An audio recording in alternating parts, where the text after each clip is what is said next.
Bienvenue à tous pour un nouvel épisode hors série, encore une fois, de Leaf Talk. Mais purée, on en fait toutes les semaines des hors série, c'est incroyable. Aujourd'hui, toujours en bonne compagnie, hein, je le dis tout le temps. Aujourd'hui avec Yanis de la team Leaf Trainer, Warrior sur les réseaux, sur Insta, c'est comment déjà? War Street Lifting. War Street Lifting, voilà. Écoutez, on va avant toute chose, mais oui, mais j'allais l'oublier encore une fois. On s'abonne, hein. Si on n'est pas abonné, on s'abonne. Faut qu'on monte à 300 là, parce que vous êtes 320 sur Spotify et vous êtes que 276 sur YouTube. C'est pas normal ça. Donc tous les mecs qui sont abonnés à Spotify, vous vous abonnez sur YouTube, vous likez, vous lâchez une 5 étoiles, vous lâchez un commentaire aussi. Vous mettez un deux épées là qui se croisent en commentaire s'il vous plaît, merci. Et, et ouais non mais en fait je suis obligé de le faire parce que sinon les gens je te jure ils likent pas. Quand je vous dis de liker vous likez. Euh, non mais c'est vrai en plus je te jure. C'est pour le référencement. Je passe la parole à Enzo qui va poser. On va en fait discuter, vous l'imaginez, de toutes les problématiques liées à la maladie de Yanis et aussi à son rapport avec l'entraînement, comment il arrive à allier la maladie et l'entraînement. Et puis on va discuter, on va peut-être partir un petit peu en sucette parce que vous aimez ça. Je passe la parole à Enzo. Bonjour à tous. Déjà, Yanis, est-ce que tu pourrais un petit peu te présenter, tout simplement, pour les gens qui ne te connaissent pas? Alors moi c'est Yanis, je fais partie de Leaf Trainer, c'est une très bonne équipe. Et du coup je suis aussi atteint de la drépanocytose qui est un handicap invisible, mais c'est une maladie du sang qui me complique un peu la vie. Mais ça va. Tu vis autour de ça. Et donc, du coup, ça fait combien de temps que tu pratiques le street lifting? Et qu'est-ce que tu faisais, du coup, comme sport avant le street? Avant le street lifting, je faisais de la natation, je nageais beaucoup. J'ai peut-être pas le niveau de Léon Marchand, mais je nageais. Dans un certain sens à haut niveau. Et ensuite, après, j'ai commencé un peu de la musculation et ensuite, je me suis tourné vers le street. Ok. Voilà. Et donc, c'est qui t'a fait découvrir le street? Celui qui m'a fait découvrir le street, c'est Alix. Je crois que c'est l'équipe OTP maintenant. Oh, OPT, OPT. Pardon. OPT. Excuse-nous, Alix. Excuse-nous si tu nous Pardon. regardes. Ouais, j'étais descendu par rapport à un espèce de concours que je devais faire. Et parti aller m'entraîner au ONR qu'il y avait. Et je les ai vus s'entraîner, je me suis dit, putain, ils sont balèzes ces mecs. ah ouais, c'est impressionnant le street, hein. Ouais. Et donc, du coup, à partir de quand tu as eu le déclic de vivre autour du sport, que ça soit professionnellement ou même en tant que loisir? Après, le sport, il a toujours fait partie de moi, mais aujourd'hui, je suis le seul drépano de ma famille. Et c'est à partir de ce moment-là que je me suis dit, je vais casser le stéréotype de la drépanocytose sur ce que les gens voient de nous. Et j'ai toujours aimé le sport. Je me suis dit, je vais accompagner les gens dans le même objectif, en tout cas. Ok. Et justement, peut-être on aurait dû plus le développer en introduction. Est-ce que tu peux expliquer rapidement ce que c'est la drépanocytose? Parce que tu nous as dit donc maladie de sang. Oui. Est-ce que tu peux rentrer un petit peu plus dans le détail? La drépanocytose, c'est une maladie qui va déformer le globule rouge en forme de croissant de lune. Quand il bloque la circulation du sang dans les veines, ça pose plusieurs problèmes. Le premier, c'est que ça fait très mal. C'est reconnu comme 10 fois supérieur à l'accouchement. À des moments, je peux avoir mal au point de ne pas supporter le poids de mes vêtements. Pour donner l'idée. Ça apporte d'autres complications. Ça peut faire que si on fait une forte crise, le cœur il s'arrête dû au fait que les poumons ils arrêtent de fonctionner, tellement c'est douloureux. Et puis ça réduit l'espérance de vie au fur et à mesure qu'on en fait. Ok. Euh, Et donc, du coup, en quoi le street lifting il t'aide sur le combat de cette maladie? Euh, Voilà, et au quotidien, et qu'est-ce que ça t'apporte en fait, le streetlifting? Bah, justement, en premier, le streetlifting, ça me permet de, en premier, casser le stéréotype qu'on a, parce que la plupart des gens qui ont cette maladie, on est très mince. Vu qu'on supporte pas les efforts trop intensifs, on fait pas de sport. Donc, moi, je me suis dit que je voulais pas passer mon temps à être défini par la maladie, que je suis malade, mais pas que. Je peux être aussi quelqu'un qui aime le sport et du coup en faire. Et c'est un mode de vie qu'on prend en place, mais on le met petit à petit. Voilà. Et parce que les gens ne se rendent pas compte peut-être ou ne te suivent pas sur les réseaux, c'est quoi tes perfs? Eh ouais, on parle français ici, nous. Bah, s'il fait partie de la team déjà. Si je fais partie de la team, c'est que je suis fort, non? Bah, en soi, Muscle Up 30, 30. Traction, je suis entre 87 et 90. Parce que pour le moment, j'ai pas encore vraiment essayé, vu que j'ai travaillé beaucoup sur le volume. Dips, la dernière perf que j'ai passée, c'était 120. Et squat, 210 à tout péter, je crois. Voilà. Ça fait un total à combien ça? Wow. Et là, j'ai mal à la tête, les gars. Ça fait un total Voilà. à 400, plus, je pense. 445, je crois. Ouais, ouais, ça fait plus. Et là, À t'as peu près. 125 à faire cette semaine au dips, c'est ça? C'est ça. Et 85 aux tractions. Ok, ah oui, d'accord. Je savais. Et justement, ça, d'ailleurs, même moi, peut-être que je suis passé à côté, mais est-ce que tu as fait des compétitions Alors, je sais que tu en as fait une sûre parce que j'étais là, mais est-ce que tu as fait des compétitions en streetlifting? J'en ai fait une seule. Et c'était c'était la A-Squad. C'était la compétition en équipe. Après toutes les fois où j'ai voulu en faire, ma maladie m'a empêché d'en faire. Voilà. J'ai toujours fini à l'hôpital hospitalisé. C'était embêtant, vu que je travaille pour, quand Ok. même. Donc, à partir de quel moment tu as un impact sur bah, du coup ta maladie? Tu vois, parce que là, tu as fait une compétition, c'était combien? Deux mouvements que tu avais fait? À la J'avais Ace fait deux Squad, c'était la mouvements. duo Ouais, pour recontextualiser du c'est coup. ça. Et donc, par exemple, tu as déjà testé des 1RM, juste dips, juste traction sur certaines séances. Est-ce que là, du coup, ça t'impacte, toi, sur ta maladie? Ça peut m'impacter parce que du moment où en fait ça devient intensif pour mon corps, c'est comme ça que mon corps réagit. Après, ça peut être plusieurs choses. Ça peut être la fatigue cumulée sur les autres entraînements. Ça peut être le fait que sur le coup, c'est lourd. Je me dépasse. Du coup, voilà. Mais c'est un mélange de tout un tas de choses. Tu vois, tu dis que c'est impactant, mais par exemple, moi je prends le format genre 6 x 2, tu vois, à 96-97% du 1RM, et genre tu fais un 1RM, l'impact, tu vois, est-ce qu'il sera... 6 fois 2 déjà, moi, je fais jamais Ouais, je fais ok, ça de ma vie. d'accord.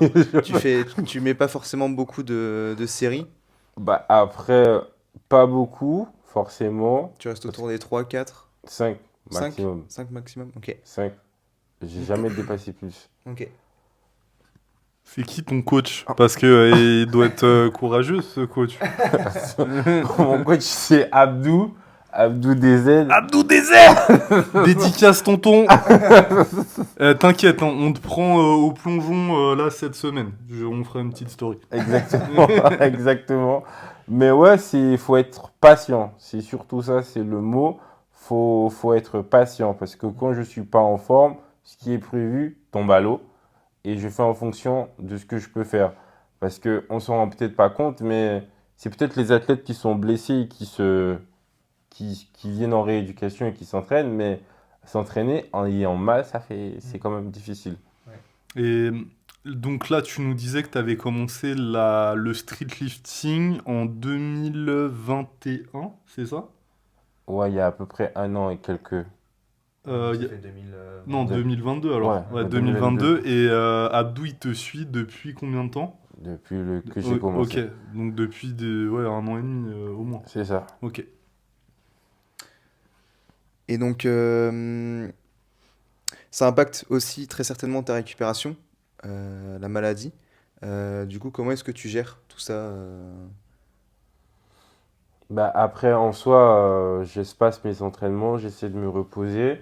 Déjà, Au tu mieux. t'entraînes à quelle fréquence? À ma grande Trop? surprise, Six fois par semaine. Plus que Ça, nous. ça fait 6. Mais ça fait 6 parce que après il y a d'autres travails qui sont mis en place derrière pour préserver mon corps au maximum. Par exemple, ça impacte les articulations, donc j'essaie de rester quand même mobile et assez souple. Après, je suis les séances que mon kiné et le spécialiste que j'ai à l'hôpital me donnent. Je fais aussi du cardio, même si dans un certain sens, ça peut ne pas coller forcément trop avec le sport. Mais je peux pas être drépanocytaire et gros. Déjà, je suis gros dans un sens, je peux pas être gros de l'autre côté. Voilà, c'est ça. Et ouais, ça fait 6 entraînements par semaine. Ok. Et donc, ça impacte du coup ta récupération quand tu fais des crises aussi. Bah, si Et j'ai fait des crises, bah, déjà en premier, je dors pas bien. ouais, Il y a des fois où quand, par exemple, j'ai mal, je dors pas bien. Il y a d'autres fois où je peux ne pas manger correctement non plus parce que la douleur, ça enlève de l'appétit quand même, dans un certain sens. Et voilà. ok. Et est-ce que tu remarques, tu vois, sur tes blocs, est-ce que tu remarques, j'imagine que tes crises du coup sont beaucoup plus sur tes fins de bloc, j'imagine, ou même sur la gestion des blocs. Après, ça, c'est avec ton coach que tu vois ça, mais voir, enfin, ta progression doit être très fluctuante vu que t'as. Ouais, la progression, elle peut Mm, être très fluctuante. C'est vrai que la plupart du temps, c'est sur les fins de bloc que ça devient difficile. Mais vu qu'il y a d'autres facteurs qui peuvent me mettre en crise, par mm, exemple, on est en hiver, ouais. il fait froid, Mm, là, mon corps, il fait des crises, donc du coup, ça peut impacter directement la progression et le bloc, et du coup, à ce moment-là, il faut que je fasse avec. ok, ok. Et donc, il y a des fois aussi où tu t'entraînes, t'as mal, Il y a des fois où je t'as des m'entraîne douleurs. et je suis même défoncé, Ouais, ouais. parce qu'il faut que je prenne les antalgiques pour Mm, casser le truc, et après, c'est là où je me dis que ça joue dans ma tête. Je préfère faire mm, un petit peu et progresser à mon rythme, ouais, même si c'est comme ça à chaque ouais. fois, que de ne rien faire du tout. Mm, ok. Et donc, du coup, justement, comment est-ce que tu réajustes, toi, tes entraînements en fonction de ça? Je sais pas, t'as peut-être un single à faire ou un format à passer. T'es en période de crise, du coup, comment est-ce que t'ajustes ça? Ben, comment est-ce que j'ajuste? Ben, en soi, mon coach me donne un volume et une charge. Après, si c'est trop compliqué, je baisse et je fais ce que je peux faire avec la douleur. Après, c'est sur les périodes où, par exemple, je fais des transfusions sanguines, là, c'est en fonction de mon ressenti, que en fonction de mon ressenti.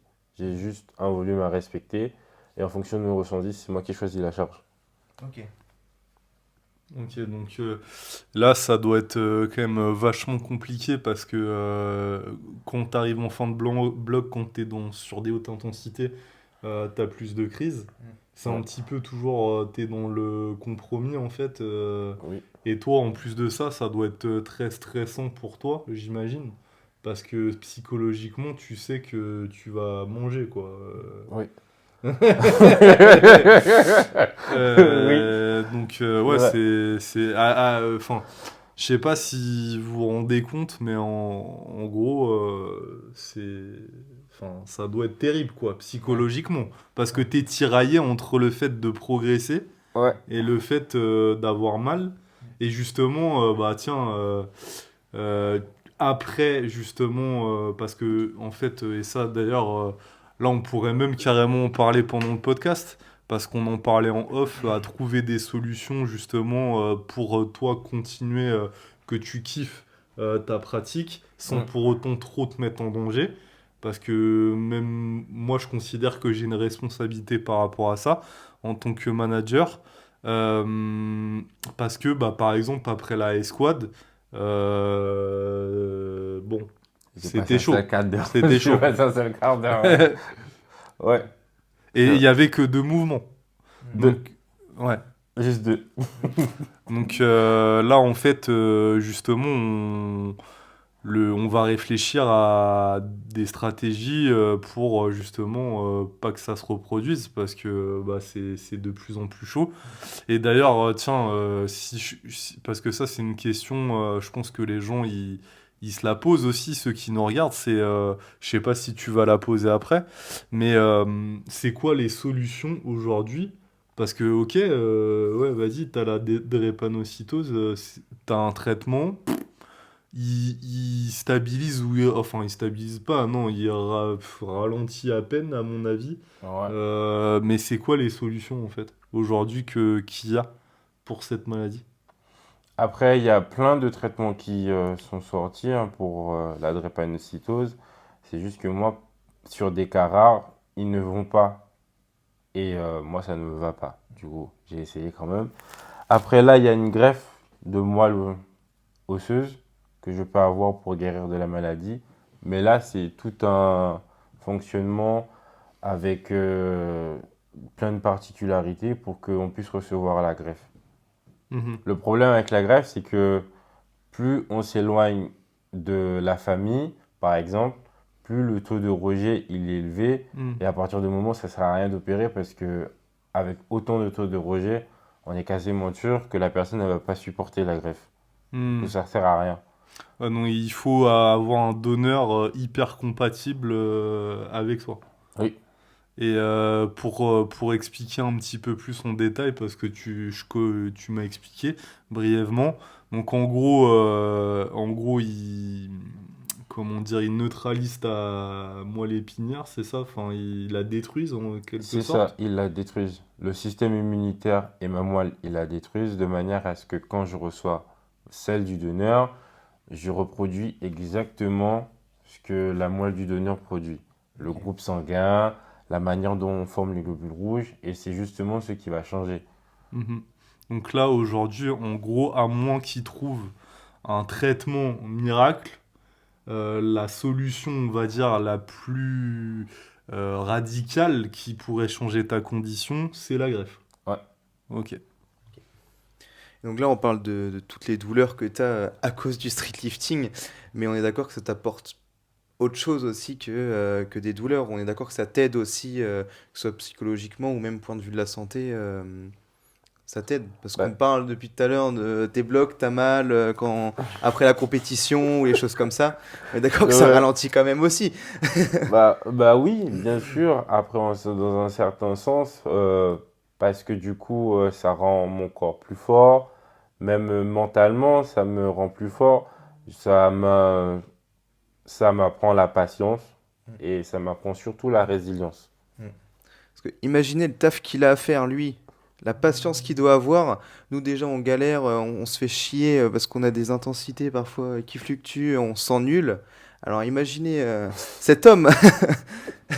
Moi, je l'appelle le phénix, parce qu'il renaît toujours de ses cendres. En fait, c'est un Saiyan. En fait, quand il approche la mort, il devient de plus en plus fort après. En plus, c'est vrai.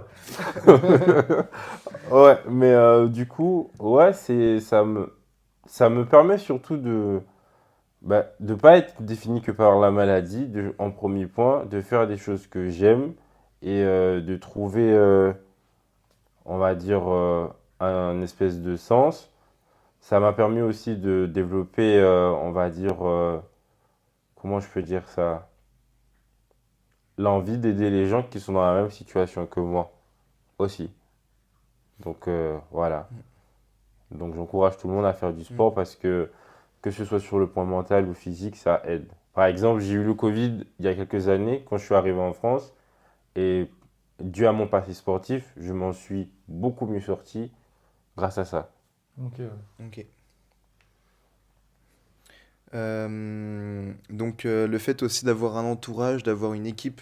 Donc là, tu disais que tu étais avec la Team Lift Trainer, la Ah nôtre. ouais? Oui, Euh, et même dans les objectifs du street, donc ça t'apporte beaucoup avec la discipline aussi bah, sur ta maladie tout simplement. Ça t'apporte quelque chose au quotidien en plus, parce que tu vis quand même autour du sport, hein, oui. ta vie c'est vraiment le sport. Donc, D'ailleurs, on t'a pas posé la question, mais qu'est-ce que tu fais dans la vie, Yanis? À part faire du street lifting. Ben, moi, je travaille en soi, je fais deux travails différents. Le premier, c'est je suis commercial à Honor-la-Courneuve. Donc ça, c'est le premier job que j'ai. Et le deuxième que je ne fais pas à plein temps, c'est de coacher les personnes en situation de handicap dans les hôpitaux. C'est ce que, c'est ce que je fais, c'est ce que je faisais à la base à plein temps, mais j'essaie de trouver un juste Ok. milieu aussi pour me reposer parce que ça demande beaucoup de temps. Et du coup, voilà, c'est ce que je fais.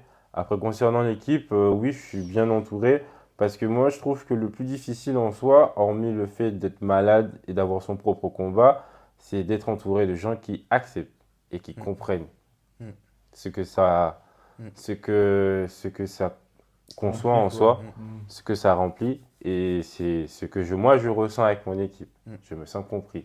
J'ai pas de pression particulière.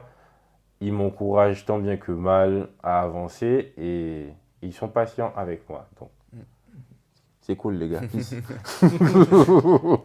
Non, bah moi, de mon point de vue, ça me donne la rage en fait de l'entraînement personnellement parce que je me dis sur un, par exemple hier j'ai fait un 5x7 au squat, ça me démonte.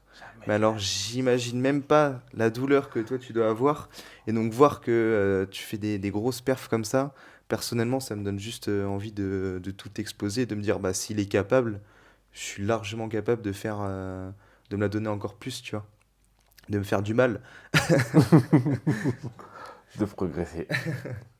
Donc merci de d'être là et dans la team, hein, ça donne de la force. Merci aussi. Et je vais regarder la caméra. Parce que je sais pas s'ils sont enregistrés encore, mais si c'est bon.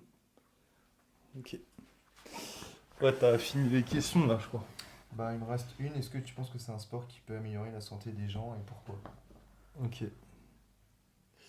Je vais regarder mes autres questions parce que là, ça fait 20 minutes.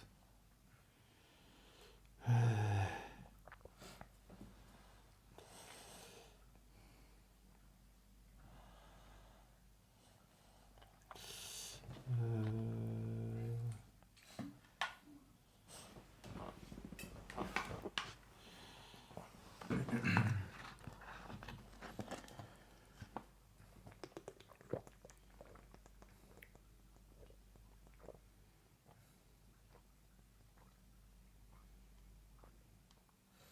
Peut-être une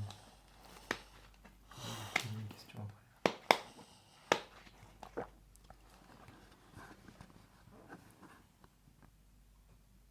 Ben, moi, j'avais la Même seule. toi, t'as des questions pour nous? Ouais, la seule que j'avais. Ouais. Quel impact j'ai dans l'équipe Bah, pour moi, du vous? coup, je t'ai un peu dit c'était quoi le truc, quoi. Vas-y, tu peux poser sa question. Hein. Tu peux poser la question que tu voulais poser. Donc, ça repart? Ouais. On repart, ok. Et donc, t'as dit que tu coachais aussi des gens qui étaient en situation de handicap. Oui. Est-ce que ça t'arrive de mettre un petit peu des mouvements de street? Alors, j'imagine que tu leur mets pas des muscle-up, mais que tu vois que ça soit de la calisthénie, tu vois, des pompes, des petits dips ou du tirage, des tractions, des mouvements au poids du corps. Oui, ça m'arrive. Après, j'avoue que si, pour répondre, je le fais que à un seul type de public précis en soi, dans un certain sens. Parce que la plupart des publics que j'ai moi à l'hôpital, j'ai les personnes âgées, j'ai les personnes en obésité massive et j'ai les personnes en situation de addictologie. Donc c'est plus à ce public-là que Mm. je le fais faire ces mouvements-là, ça, que ce soit des pompes ou des tractions. Et moi j'aime faire ça parce qu'on répond quand même à une espèce de besoin. Le besoin, c'est par exemple pour les personnes en situation de handicap, pour les personnes âgées, c'est de ne pas tomber, c'est de ne pas Mm. rechuter, c'est de pouvoir être autonome et indépendant et pas forcément compter sur les autres. Et voilà, c'est un exemple, voilà. Mais c'est plus ce type de personne que j'ai moi. Ok. Et vu que tu es vachement là-dedans, tu penses que ça pourrait aider les gens aussi de travailler sur ce genre de mouvement? Parce que bah, c'est des mouvements quand même où on maîtrise le poids du corps. Tu Mhm. vois, c'est pas, enfin, c'est un mouvement de musculation, mais qui apporte beaucoup sur le quotidien, je pense, et surtout sur des personnes âgées ou en situation de handicap. Tu vois, de savoir maîtriser son poids du corps, c'est quand même quelque chose d'important et qui se perd aussi vachement. Moi, je le vois hein, quand je coach à Basic Fit, je vois beaucoup de gens qui sont dans la galère de pouvoir faire des pompes, des tractions, des choses comme ça, alors que c'est quelque chose qui est super naturel en tant qu'humain, tu vois, de savoir se soulever, de faire des squats ou des choses comme ça. Oui. Et ça aussi que je kiffe moi personnellement dans Street, c'est que c'est des mouvements qui sont humains pour moi. Tu vois, en dehors du bench ou du soulevé de terre en power, c'est ça que moi je kiffe plus avec le street, c'est que bah, c'est des choses qu'on est capable et on est censé pouvoir faire de se soulever en fait. Que ce soit au dips, aux tractions, on muscle up, voilà, mais je sais que ça peut être plus compliqué pour certaines personnes parce que c'est technique, mais, euh, mais tout ça, le squat aussi, c'est des choses qu'on est censé pouvoir faire très largement. Donc voilà. Ouais, ce sont des mouvements naturels du corps. Et moi, je trouve même que c'est mieux de maîtriser ces bases-là, parce qu'au quotidien, elles peuvent toujours servir que les autres mouvements en soi. Mm. Moi, c'est pour ça que j'ai choisi le street. Et puis le deadlift, ça donne mal au dos. C'est horrible. Ouais, moi aussi, j'aime pas le deadlift. Ça donne mal au dos. C'est horrible. Euh, Ok. Et bah, c'était très intéressant tout ça. On en a su un petit peu plus sur toi, sur bah, ta maladie, ton parcours, comment tu gères ça au quotidien. Et on va passer à la deuxième partie du podcast, peut-être un petit peu plus léger. Et d'ailleurs, pour faire le lien avec le dernier podcast hors série qu'on a fait, le street lifting, c'est fini.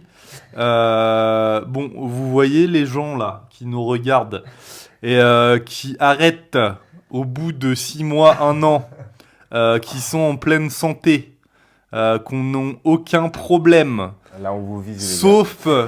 sauf une faiblesse psychologique.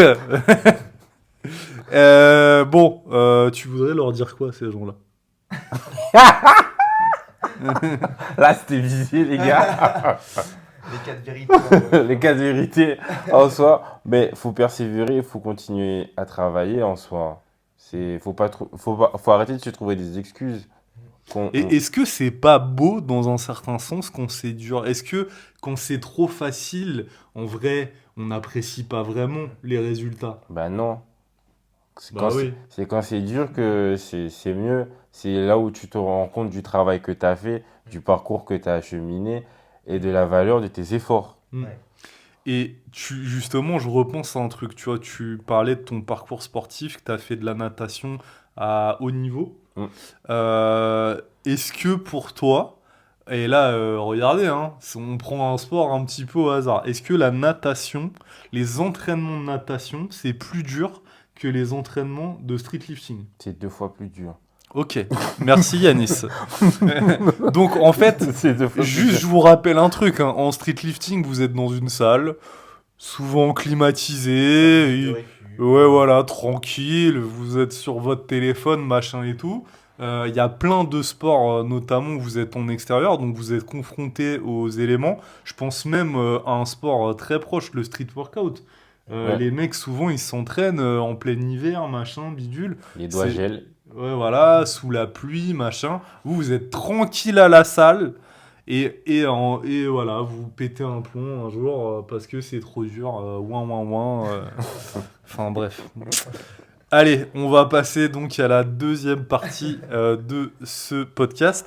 Et j'ai préparé des petites questions quand même. Et on va parler des 4 pires erreurs en street lifting. On se retrouve pour la deuxième partie du podcast, et oui, parce que la caméra elle enregistre que 30 minutes par 30 minutes. Alors, et on poursuit donc avec les 4 pires erreurs en Pires street erreurs. lifting. Il y aura peut-être des questions bonus. Les gars, qu'est-ce que vous pensez de se tester trop souvent parce qu'il y a certaines personnes qui encouragent ce truc de se tester régulièrement, notamment pour un aspect psychologique et pour rester proche des conditions de compétition. Est-ce que ces personnes-là n'oublieraient pas des principes fondamentaux de l'entraînement notamment bloc de construction, exploitation, transition. Je vous laisse répondre, les gars. Oui. Bah oui. Yanis, Je trouve je te ça laisse. inutile. Désolé. Inutile. Mais c'est tester trop souvent, à mon goût, c'est contre-productif en soi. Parce que en soi, si on se teste trop souvent et le pire, c'est qu'on ne réussit pas, c'est le meilleur chemin pour arrêter de faire ce sport. Et c'est pas les top 7 qui font l'athlète, c'est ce qu'il y a derrière. Mm. Ce sont les back-off et la technique qu'on met en place qui Construction. construit la capacité de l'athlète. Donc voilà.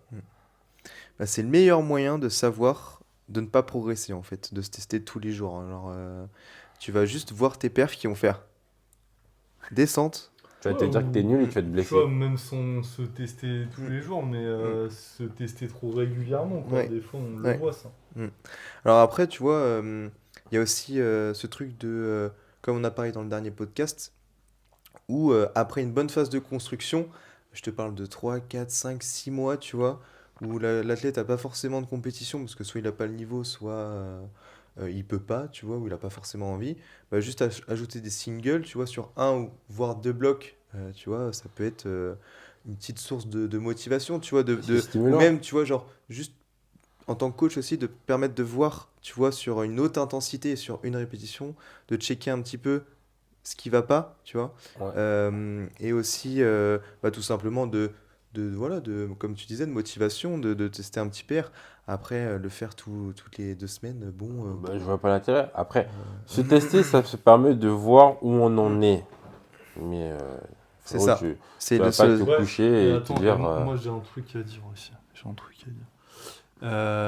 Se tester quand il n'y a pas de phase de transition pour exploiter correctement, aussi on est souvent déçu.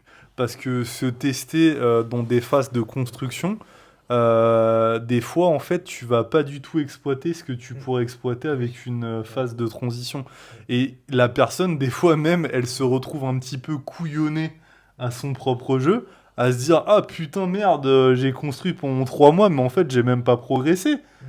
Mais en fait c'est normal, t'étais pas spécifique sur les formats, t'étais peut-être loin en rep range, je sais pas, t'étais peut-être sur un 5x4 et un 4x7 sur ton squat, et peut-être même que t'avais même pas de top single et tout, et en fait tu sais plus, ta technique forcément elle change sur des rep range hyper courts, allez 1, 2, 3 reps, et même le 1 rep et 3 reps sont très différents. Mais tu sais, souvent il y a ce truc-là. Donc en fait, moi c'est ce que je dis toujours, c'est que si vous avez envie, vous ressentez le besoin de vous tester, c'est con de tester sur des phases de construction et ça a aucun sens. Et vous allez souvent être déçus. Donc autant mettre les trucs en place et se prévoir voilà, une petite phase d'exploitation et on fait les choses correctement. Et même si c'est pas aussi élaboré qu'une phase de pré-compétition, bah comme ça, tout le monde est content, on voit vraiment ce que ça donne et voilà, on fait les choses carrées, quoi. Hum. Mm. Ouais. Ok. Ouais. Parfait. Du coup, la deuxième question, c'était tester, et ça je l'ai déjà abordé, tester une autre méthode alors que la méthode que l'on fait actuellement fonctionne déjà bien. C'est quoi un petit peu les limites, les problèmes de tout ça, ce que ça peut engendrer aussi, et c'est quoi l'intérêt? Il n'y a pas de méthode miracle.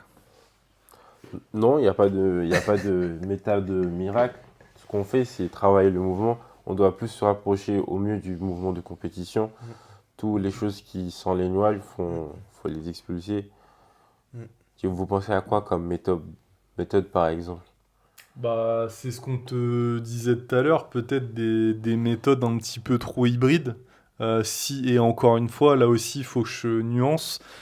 Si la personne a des objectifs de compétition, comme c'est déjà le cas, en fait, moi franchement, j'avoue, je prends parti.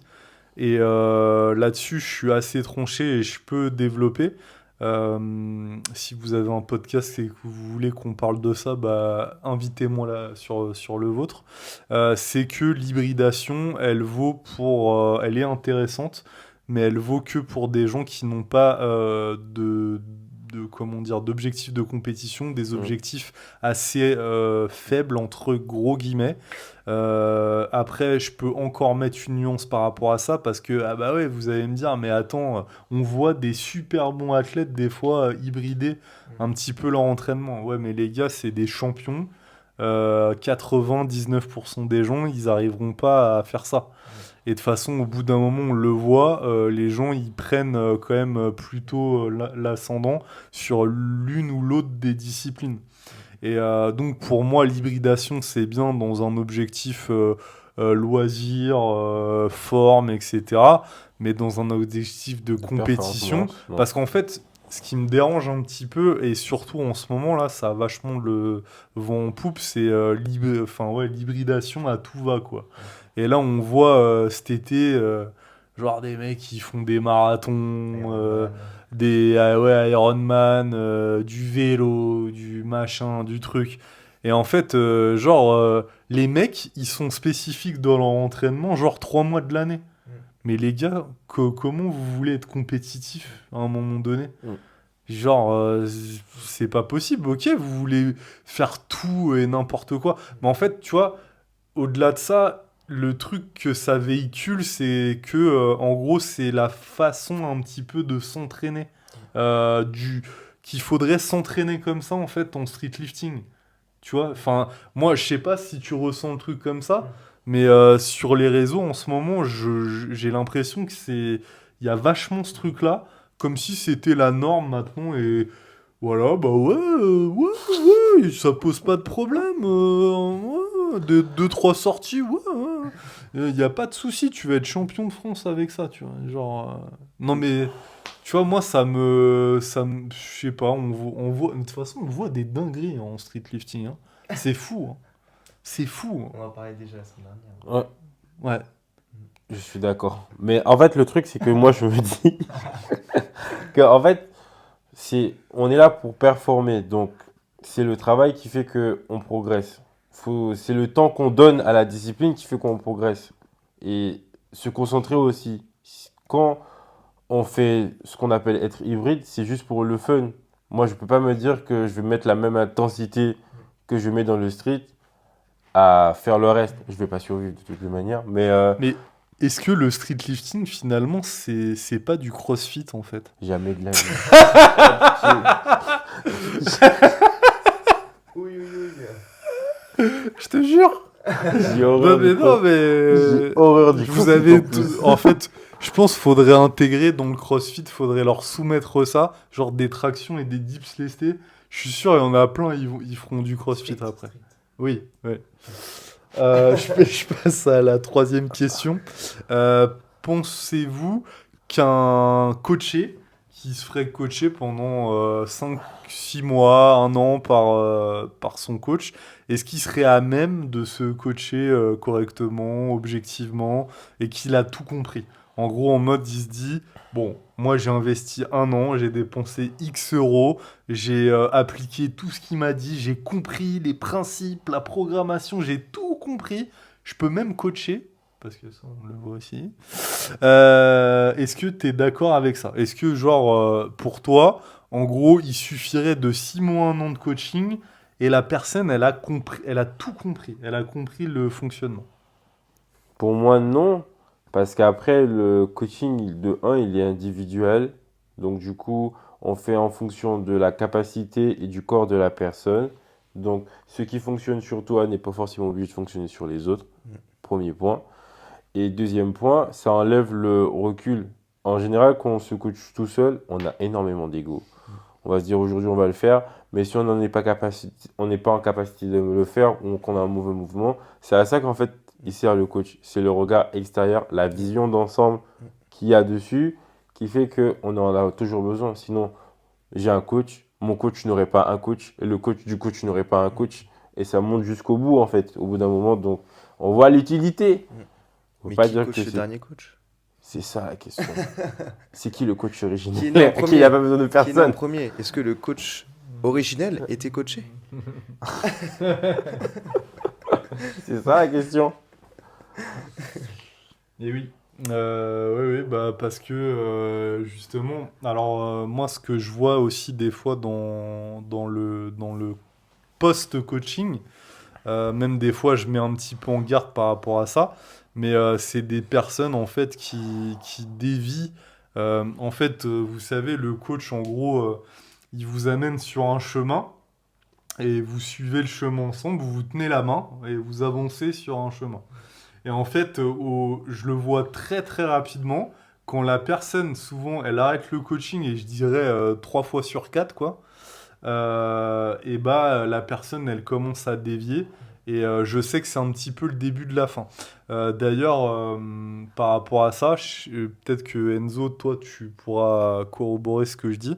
C'est que on voit aussi souvent un truc, c'est que souvent la fin du coaching, ça, c'est un petit peu aussi le début de la fin pour la pratique de la personne.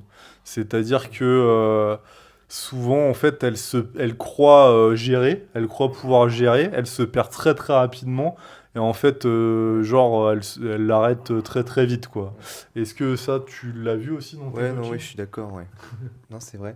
C'est qu'une fois que bah, le suivi est fini, en fait, les gens testent bah, ce qu'on a appliqué pendant plusieurs mois sur elle-même, mais sauf qu'en fait, bah, ça marche pas forcément, parce qu'elle a pas de regard objectif. Et donc, du coup, Où elle teste des trucs souvent aussi. Elle se Ouais. dit, bon, ce qui me faisait, bon, c'était cool, mais vas-y, moi je connais mieux, je vais faire à ma sauce. et donc après, forcément, bah, on perd un petit peu le goût de la pratique, quoi. Ouais. Mm. Et bah, moi, en fait, c'est ce que je trouve dommage. C'est que en tant que coach, tu t'investis beaucoup en fait dans le suivi de l'athlète. C'est un peu Et le en fait, tu dis, purée, mince, enfin, t'es dégoûté en fait par tout ce que toi à donner t'as comme temps. investi, t'as donné comme temps et tout, et tu te dis, putain, merde, tu le vois partir un petit peu en sucette et finir par arrêter. Et il y en a plein, hein, il y en a des tonnes, hein. Et c'est pour ça, les gars et les femmes, c'est que si vous êtes déter, est-ce que vous aimez vraiment votre pratique en vrai à quoi bon en fait arrêter un coaching à moins que de toute façon Sauf s'il est c'est mauvais. ouais oui Ah ouais, voilà ouais c'est ça. ouais. Sauf s'il est Faut, mauvais. faut, faut le dire, mais et puis aussi, La relation il aussi. y a l'aspect financier, bien sûr, parce que c'est un budget, on a conscience que pour, par exemple, une personne qui serait au salaire minimal, au SMIC, c'est un gros, gros, gros budget. Donc, c'est 10% de son salaire, c'est énorme. Donc ouais, souvent c'est d'ailleurs pour ça, hein, pour ces raisons-là. Mais je dirais que ouais, si vous n'êtes pas coach, et même quand vous êtes coach, parce que j'allais le dire quand vous disiez ouais, les coachs se font coacher, mais tous les top athlètes se font coacher, tous les gens qui font de la compétition se font coacher, Ouais. et il y a bien une raison pour ça. Donc, et on voit d'ailleurs les gens qui ne se font pas coacher, même à haut niveau, ils partent un petit peu en sucette, je trouve, ils manquent d'objectivité, ils manquent de C'est trucs. l'heure du freestyle. Non, non, non, non, pas du tout, pas du tout. Parce que c'est ce que les gens se disent, mais ça part dans tous les sens et il manque Ouais, d'objectivité voilà. et ils se perdent et après ils se démotivent et surtout ils se blessent et après là, la blessure devient une excuse pour tout arrêter Mm. et les gens s'arrêtent. Puis bah, on n'a pas parlé aussi, mais il y a aussi tout le relationnel aussi avec le coach. Parce que bah, c'est bien le coaching, mais aussi la relation coach-athlète qui est importante. Parce que bah, moi, je vois un petit peu plus que juste bah, j'envoie mes L'aspect vidéos. Voilà, sportif, quoi, c'est tu veux ça. dire, ouais. C'est que bah, il y a aussi la vie autour, quoi. Et puis, bah, quand on rencontre vraiment les athlètes aussi, je trouve qu'il y a un truc, tu vois. Il y a un truc de, ah bah ça fait un moment que je lui parle, tu vois, sur WhatsApp, mais je l'avais jamais vu. Et donc rencontrer, c'est l'aboutissement un petit peu, tu vois, de la compétition, l'accompagnement, le test et tout. Et moi, je suis trop fier, tu vois, de, bah, des athlètes quand ils performent et que je sais d'où est-ce qu'ils sont partis et Mm. comment est-ce qu'ils ont grandi. C'est comme disait Marco, on se tient la main et il grandit petit à petit et il devient champion. Quatrième question. La quatrième, oui. La Troisième, quatrième. non? Non, non, c'est la quatrième. Ah oui, oui. Non, non, c'était la troisième, ça. Ah. Question. Je Euh, Je suis plus là. Troisième, hein? Non, non, c'était la troisième. C'était la troisième. Ok. Euh, Un coach qui participe à la même compétition que son athlète peut-il être efficace dans son accompagnement le jour J? Je m'explique donc pour ceux qui n'auraient pas compris. Un coach qui participe en tant qu'athlète à une compétition et qui a des athlètes qui participent à cette même compétition, est-ce qu'il est à même, est-ce qu'il est efficace dans son coaching? La réponse, elle est non, hein. Non, non. C'est juste pas possible. On peut pas se concentrer sur soi, ce truc. Sinon, l'un des deux va être perdant dans tous les cas. Ou voire même quasiment, ça peut être les deux qui se retrouvent à être perdants. Mm. Quand on coach quelqu'un et qu'on l'accompagne, ça demande du temps, ça demande d'observer les mouvements, de voir si la tête est en capacité et tout le reste. Mais si on est dans le flou parce que nous-mêmes, on est en train de faire un effort et on manque d'objectivité par rapport à ça, parce que le coach il va subir un stress, Mm. il va subir tout le truc de la compétition. Ouais. En tout cas, la personne qui arrive à faire ça, chapeau. Mais pour moi, c'est pas possible. On se met déjà vachement chacun la pression lors d'une compétition parce que c'est l'aboutissement de des mois de travail. Donc forcément, il y a ce petit côté aussi stressant. Et, euh, et donc l'objectif quand même, je le rappelle, d'une compétition, c'est d'avoir le match le plus optimisé possible. Donc 12 sur 12. Euh, Comment est-ce que tu fais pour atteindre 12 sur 12 en optimisant ton match à toi et le match de quelqu'un? Pour moi, c'est hyper compliqué, hein. C'est pratiquement impossible en fait de coacher quelqu'un et d'avoir ton match à toi 12 sur 12 Mm. et celui de l'athlète aussi. Ouais, bah, c'est d'ailleurs pour ça que nous, enfin, moi, j'ai décidé de mettre un petit peu de côté toutes les compétitions pour se consacrer à 100% dans le coaching. Et vous voyez, au FNSL Grand Ouest, 4 mouvements, Enzo, il a participé à la compétition. Ouais. Et j'ai pris en charge, du coup, les athlètes qui l'accompagnent. Donc c'est ça la force aussi de Live Trainer et des entités comme celle-ci. Et donc c'est un petit peu la faiblesse des coachs peut-être plus indépendants et qui mettent d'abord leur carrière entre guillemets hein, sportive plutôt que leur travail. Ce que je trouve dommage, et Enzo il l'a bien dit, c'est que la compétition c'est l'accomplissement de mois de travail. Et je me dis, en fait, arriver au bout du truc Mm. et tout gâcher en gros, même en fait pour l'expérience client et l'expérience coaché, l'expérience athlète, ça doit être quand même frustrant de se dire, bon, il a été avec moi jusqu'à maintenant. Et maintenant, il me Et lâche. là, je suis livré à moi-même. Ouais. Donc, pour moi, ça, c'est clairement pas professionnel. Et je trouve ça pas terrible, quoi, du tout. Donc voilà, quoi. Parce que nous, en fait, quand vous venez chez nous et que vous souscrivez à un coaching, commencer un coaching, en fait, je vous le dis en appel, c'est que nous, en fait, quand vous allez faire votre première compétition ou votre deuxième, peu importe, on sera avec vous. On sera avec vous avant, pendant, après la compétition. Et vous serez jamais tout seul. Et en plus de ça, on a la chance d'avoir pas mal d'athlètes pour chaque compétition. Et en plus d'être avec votre coach, vous êtes avec d'autres personnes. Ça crée aussi une émulation. Vous avez aussi lié des liens, créé des liens en off sur nos canaux de discussion privés, des athlètes, etc. Et il y a carrément même une émulation en fait entre les coachés qui se fait et tout. C'est ça qui est ouf. Enfin, pour moi, enfin, je suis fier de ça en tout cas, parce que c'est vraiment notre force. Et je vois que c'est un truc qui est pas du tout développé en streetlifting et qui l'est beaucoup plus en power notamment et après dans d'autres sports plus connus. Mais ça, je voulais faire une petite parenthèse là-dessus. Parce que bah, je trouve ça même pas correct des fois, même limite. Euh, voilà, la personne, elle vous a fait confiance et vous la lâchez ou même vous dites à un pote qui la connaît pas du tout ou qui le connaît pas du tout de prendre le relais. Il connaîtra rien, il sera pas objectif, il a pas lié vraiment le lien que vous avez créé avec la personne. Donc voilà, je voulais parler de ça parce que ça c'est important et c'est un truc que je vois beaucoup trop souvent. Je vais pas me faire de potes, mais je suis pas là pour me faire des potes, je suis là pour dire des vérités. Donc voilà pour ça.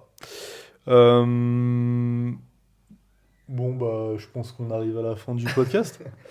War Street Lifting sur Instagram, Yanis Capitolin sur TikTok. TikTok. Ouais. Et un mime ou un OnlyFans, non? Bah, quand même, non, mais non. Non. Peut-être si je deviens pas champion, mais non. Ouais. Ok. Non, je rigole.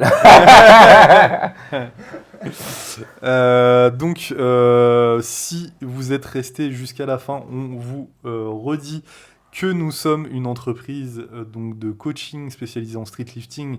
Il y aura le lien pour prendre contact dans la description. On propose aussi des formations pour les futurs coachs en street lifting. Et il y a aussi la formation toujours gratuite et accessible sur Podia, le guide du street lifter. Vous pouvez aussi retrouver Enzo sur les réseaux. Saiyan végétal. Je retiens jamais son Instagram. Un TikTok? Non, t'as pas de TikTok, toi. Pas de TikTok. Ok. Et donc, bah, je vous laissez un petit like encore, hein. Vous laissez un petit commentaire. Quoi comme emoji? Les gorilles avec les CP, Ok. c'est Voilà. important. Vous laissez ça si vous êtes arrivé à la fin de ce podcast. Et nous, on vous dit à la semaine prochaine pour un nouvel épisode. Ciao.